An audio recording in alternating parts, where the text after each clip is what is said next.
Olá, amigos, como tem passado? Eu sou a Márcia Boschetti e gravei essa palestra a pedido desta Casa Espírita com o tema A Mulher Enquanto Espírito.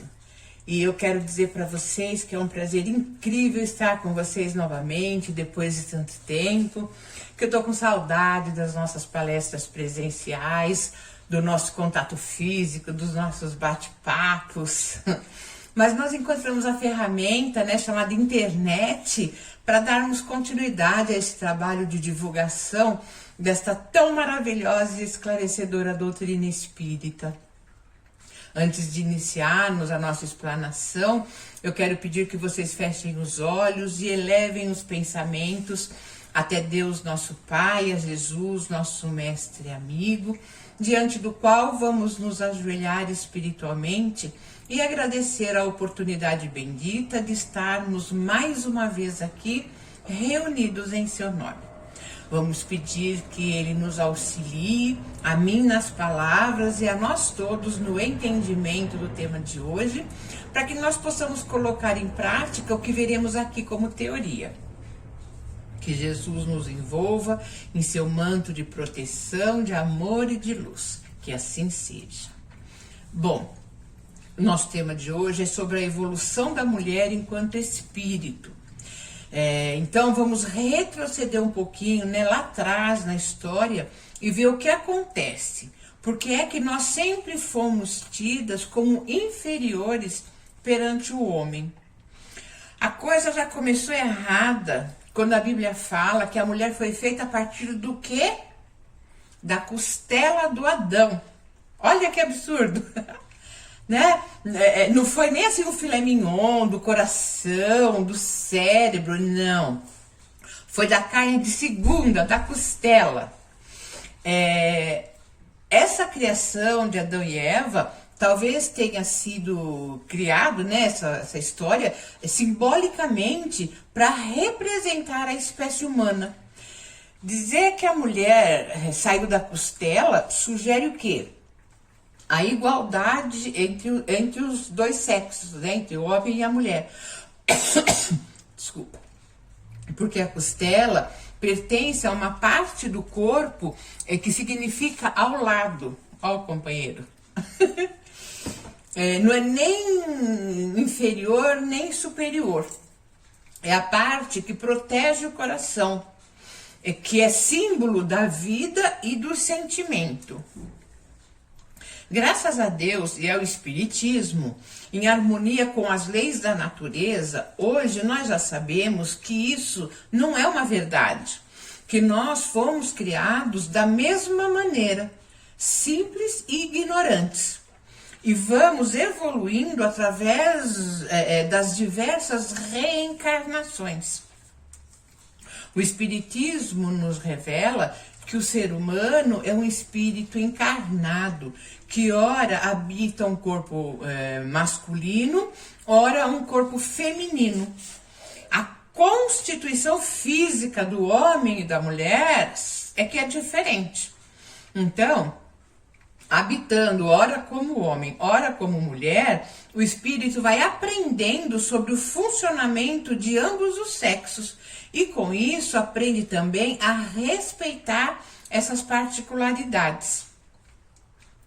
Bom, depois que tivemos, depois disso, nós tivemos contra nós a igreja. A igreja sempre foi liderada pelo clã masculino, detentores de todo tipo de poder sobre a mulher. A igreja sempre passou a ideia de que nós, mulheres, não tínhamos o quê? Nós não tínhamos alma. Olha o absurdo! E por que a igreja dizia que nós não tínhamos alma? Porque, como nós já vimos, na metáfora bíblica está escrito que Deus fez quem? Fez o homem. E foi para o homem que ele deu o sopro da vida. Lembram da história que contaram para nós? Então, eles falam lá que Deus criou o homem do barro. Muito pior que ser criado da costela, Então, mas enfim, criou o homem do barro e deu-lhe o quê? O sopro da vida. fez lá uma respiração boca a boca e deu vida ao barro.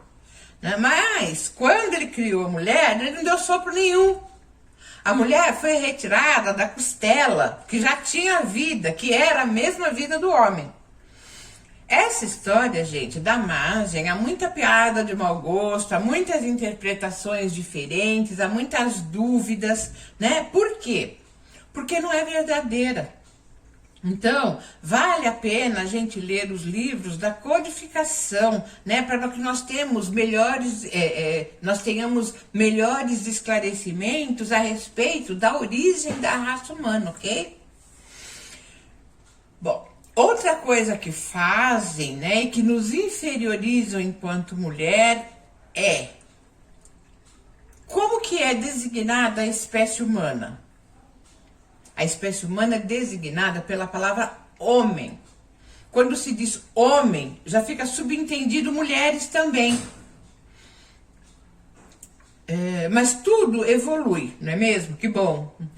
E toda a verdade acaba vindo à tona.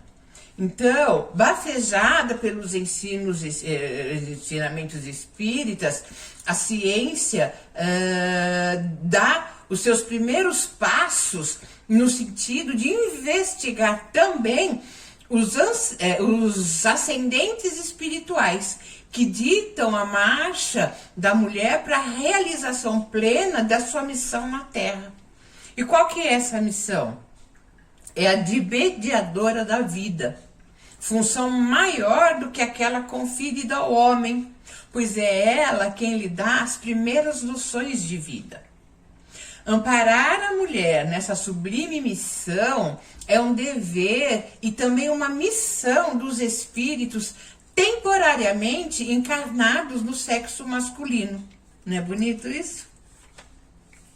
O espírito toma a forma de homem ou de mulher conforme as circunstâncias e também conforme as necessidades, para que ele obtenha o processo de desenvolvimento antropológico, que permite o quê? A evolução intelecto-moral da humanidade. E é estagiando, ora como homem, ora como mulher, que o espírito aprende o funcionamento e a importância de cada sexo. O movimento feminista teve o seu auge, o seu foco, justamente, ele perdeu, né, o seu foco quando ele foi ao duelo, como se homem e mulher fossem cópias um do outro e que tivessem que fazer exatamente as mesmas coisas. Na questão 822 do Livro dos Espíritos, diz que lá, né, sendo iguais perante a lei de Deus, devem os homens ser iguais também perante as leis humanas?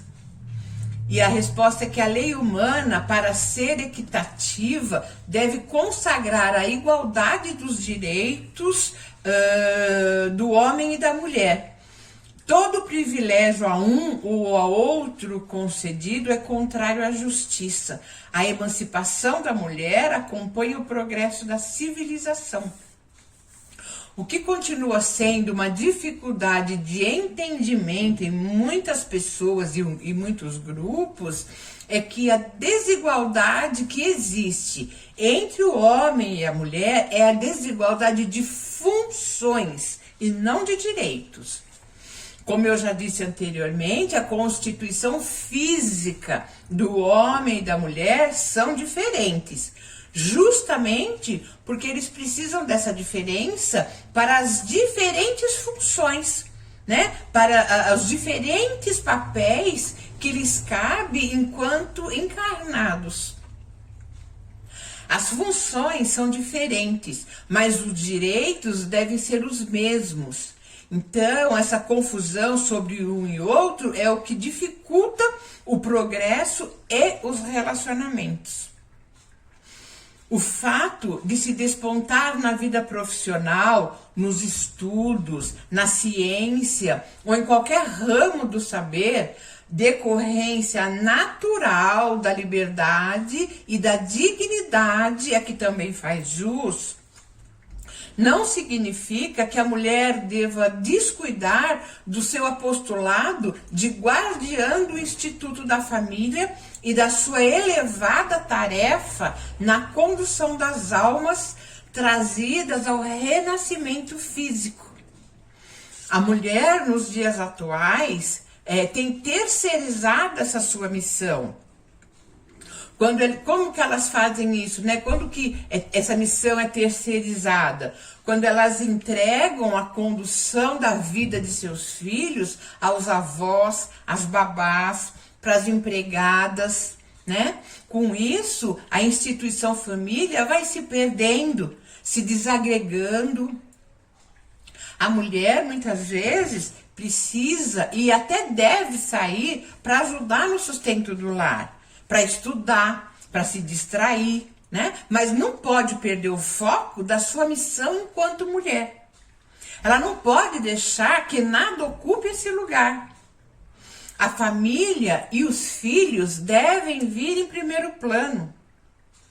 O desconhecimento das leis espirituais e especificamente da reencarnação favorece os abusos cometidos pelo homem, que se prevalece da sua força física e do exercício da razão sem o tempero do sentimento e do amor. É esse tipo de conduta que contribui para arrojar a parceira indefesa nos vícios da corrupção moral, entre eles a sensualidade exacerbada e a prática do sexo sem responsabilidade, que muitas vezes descamba para o nefando crime do aborto. Os pesquisadores da medicina gênero, um ramo que nasceu aí em meados da década de 90, eles descobriram, surpresos, que as diferenças fisiológicas entre homens e mulheres vão muito além das aparências dos órgãos reprodutores. Só para exemplificar, né, um pouquinho, o cérebro do homem é, em média, 15% maior e 10% mais pesado que o da mulher. Mas no cérebro das mulheres, as conexões entre os neurônios são muito mais numerosas.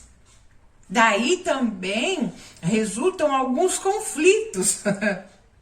Por quê? A mulher, gente, ela consegue falar e fazer diversas coisas ao mesmo tempo. Já o homem é uma coisa de cada vez, cada coisa no seu tempo. A mulher, ela cuida da comida no fogo, da roupa na máquina, das crianças, fala no telefone, e isso tudo enquanto assiste a novela. A mulher faz tudo ao mesmo tempo. O homem não consegue nem encontrar o queijo dentro da geladeira se ele for colocado na prateleira de baixo.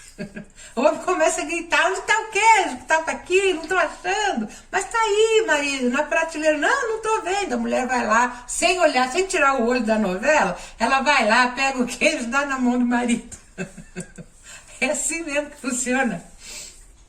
A mulher, ela emenda um assunto no outro na hora de conversar. Aí ela tá falando, aí ela volta lá no primeiro assunto, passa pro terceiro.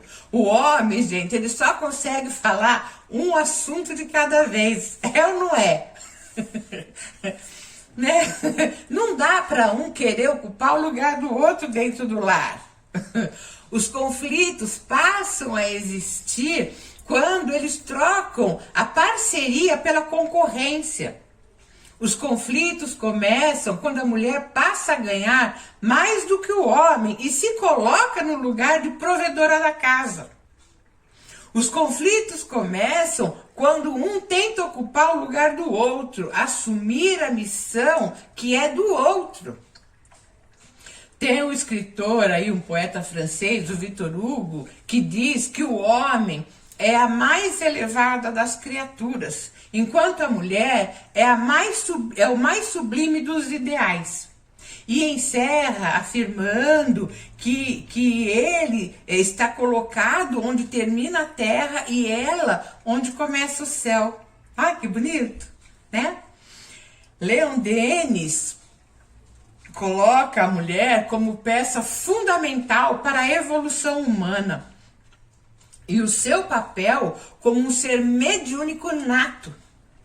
Ele diz que encontram-se em ambos os sexos excelentes médiuns, mas é a mulher, entretanto, que parecem outorgadas as mais belas faculdades psíquicas. Daí o eminente papel que lhe está reservado na difusão do novo espiritualismo. Tá bom? E é isso aí, pessoal. Que nós, mulheres, possamos nos lembrar sempre de que a nossa casa é a legítima exportadora de caracteres para a vida em comum. E que qualquer falha na educação dos filhos será uma falha contra a sociedade, contra o próximo e com eles mesmos. Que nós possamos sempre nos lembrar que não devemos priorizar o trabalho, a família. Nós devemos poupar o nosso lar dos desequilíbrios e das perturbações oriundas da maledicência, da impaciência, da intolerância. Mulheres, enquanto espíritos, devem sempre se esforçar para aprimorar os estudos, porque a ignorância atravanca o progresso do espírito. Que nós, mulheres, possamos fazer da parentela um campo de aproximação e jamais um cativeiro. É dentro da nossa família que nós aprendemos a trabalhar todas as nossas virtudes e as nossas mazelas. Nós devemos exercitar a alegria, a compaixão, o amor fraternal, o respeito e a tolerância entre os membros da família. Cabe a nós, mulheres, cuidarmos para que não haja desperdício, para que nós depois não reclamemos da penúria. Nós temos que ter em mente que toda prodigalidade traz consequências dolorosas. Nós não podemos desperdiçar nada do que temos. Também não devemos transfigurar a higiene em motivo de obsessão. Tem mulheres que depois que limpam a casa, se puderem, deixam todo mundo no quintal para não sujar o que foi limpo. A higiene é fundamental. Mas o amor e a compreensão devem falar mais alto. O lar deve ser um lar, não uma vitrine. Nós, mulheres, também precisamos evitar discussões sem raciocínio. Evitar aquelas discussões por pequenas coisas, por problemas banais, né? Eu já soube de casos em que uma verdadeira guerra tomou conta do lar por causa de um prato quebrado. Às vezes, um pequeno incidente se torna uma verdadeira batalha desnecessária, desequilibrando o ambiente e abrindo portas para os seres das sombras. Que nós, mulheres, possamos conservar entre os familiares a esperança, a fé e a fraternidade. Caso contrário, teremos edificado nossos lares em areia movediça. É o meu desejo que nós, mulheres, possamos cada vez mais conquistarmos nosso espaço dentro da sociedade. Não como rival do homem, mas como parceira de conquista, de ajuda mútua e, acima de tudo, transformadora. Porque o nosso principal trabalho é a missão do amor estendido ao infinito. E aí eu vou deixar para vocês agora o meu muito obrigada pela atenção de vocês e que nós possamos estar aqui juntos novamente assim que nos for possível. Eu quero pedir para que a gente faça as vibrações e o encerramento dessa nossa conversa.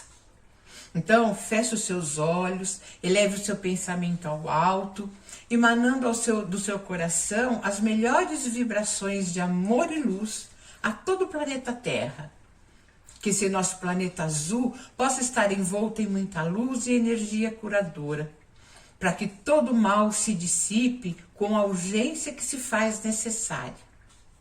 Abracemos espiritualmente todos os governantes deste planeta, para que governem com mais amor, justiça e sabedoria. Vibremos principalmente pelo nosso Brasil, para que ele se cure de todo mal e se torne um dia o celeiro do mundo e a pátria do Evangelho. Vibremos pelos desvalidos de toda sorte, para que se acalmem durante este momento de dor e de sofrimento. Vibremos por todos os trabalhadores e assistidos das casas espíritas, pelos voluntários, pelos médicos, enfermeiros, plantonistas, encarnados e desencarnados que atuam na cura e na ajuda aos necessitados de toda sorte. Vibremos pelo nosso local de trabalho, mesmo que seja dentro da nossa própria casa, pedindo que reine sempre a prosperidade material e espiritual que tanto necessitamos. Vibremos pelo nosso e por todos os lares do planeta, para que a fé se fortaleça e a esperança se renove a cada dia. Vamos pedir permissão para vibrarmos por nós mesmos e deixemos uma vibração de amor no ar, para que o plano espiritual a leve onde for necessário. Que Jesus nos assista hoje e sempre. Que assim seja. Se você gostou dessa nossa conversa, deixa aí embaixo o seu like e compartilhe esse vídeo com os seus amigos, tá bom? Um beijo no coração de vocês, a minha gratidão e até a próxima, se Deus quiser. E Ele há de querer.